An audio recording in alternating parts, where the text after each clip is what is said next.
प्राकृतिक खेती के लिए प्रेरणा देने वाला नदीम खान का लिखा एक विशेष लघु नाटक धरती कहे पुकार के। निर्देशक हैं M.K. पंत और नदीम खान। तो ये सुनिए ये विशेष लघु नाटक धरती कहे पुकार के।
जंगल झरने पर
अभी न समझे मेरे बच्चे तो फिर तुम पछताओगे। नेचुरल साथी न हुई तो हाथ धरे रह जाओगे। माँ का शोषण कौन है करता, कौन है मिट्टी से है सुभरता, जब से जैविक खाद को छोड़ा खुशहाली से नाता तोड़ा। अभी न समझे मेरे बच्चे तो फिर तुम पछताओगे, तो फिर तुम पछताओगे। लेकिन धरती माँ, आपको सुरक्षित और प्रसन्न रखने का उपाय क्या है? एक ही उपाय है, धरती एक, परिवार एक, भविष्य एक। इस मूल मंत्र को आत्मसात कर लो। प्राकृतिक संसाधन को बचाओ, प्राकृतिक खेती को अपनाओ और परंपरागत देसी पद्धति से जैसे गो आधारित उत्पाद, जीवामृत, बीजामृत, पंचगव्य, गोमूत्र छाछ का उपयोग करो ताकि मिट्टी की उत्पादकता बनी रहे। याद रखना, मैं माटी हूँ, माँ होना मेरे नाम में बसा है। पोषण करने के लिए ही मैंने जन्म लिया है। करोड़ों सालों तक धरती पर सांसों की डोर आगे बढ़ाई। पेट भरा जब सबका, तभी मैंने संतुष्टि पाई। वो माँ हूँ मैं सबकी, जिसने जन्म न देकर भी जीवन संभव बनाया। अन्नदाता मेरे पुत्र किसान, तुमने ही तो इसमें मेरा साथ निभाया। दिन रात सींच पसीने से मुझको हर मुंह तक रोटी पहुंचाई। जब तुमने माथे मुझे लगाया, मैं हरियाली बनकर मुस्काई।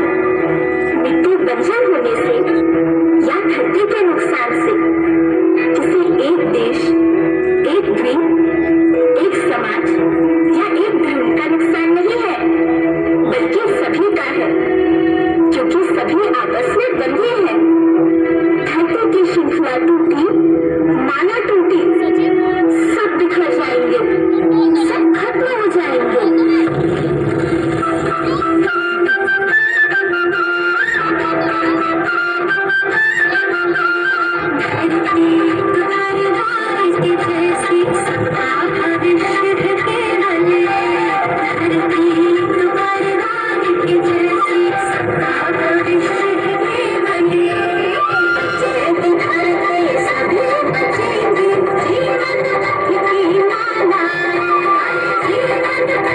जीवन